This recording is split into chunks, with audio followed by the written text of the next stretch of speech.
like knocking people out. I like beating them up. I want to be number one. I want everybody to be coming after me. Go! Johnny Hendricks looks great tonight. He's hurt. Look at this. Hendricks coming back. Lawler. Johnny Hendricks, UFC welterweight championship of the world.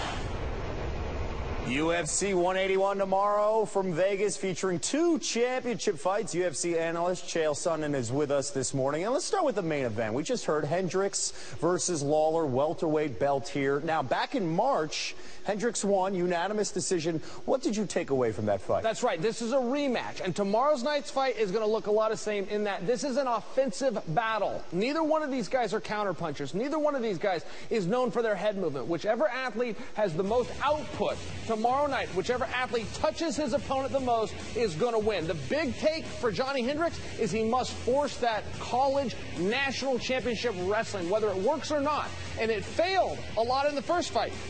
Robbie Lawler was able to stay on his feet, but the reason the boxing of Johnny Hendricks was as open as it was is because of the constant threat of the takedown. When Lawler got pushed into the fence, he was able to maintain this position, circle off the cage, and go back to throwing punches. That's what Lawler does so well. He knocks people out. He's not known as a duration fighter.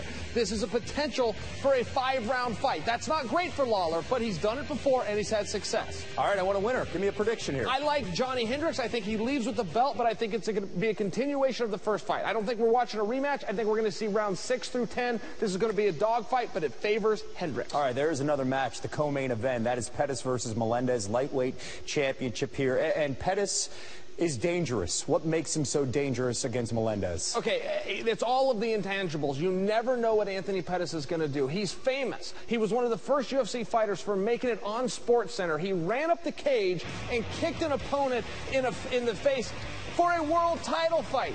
The guy has the most elite kickboxing in the UFC. There is a version of the Showtime kick.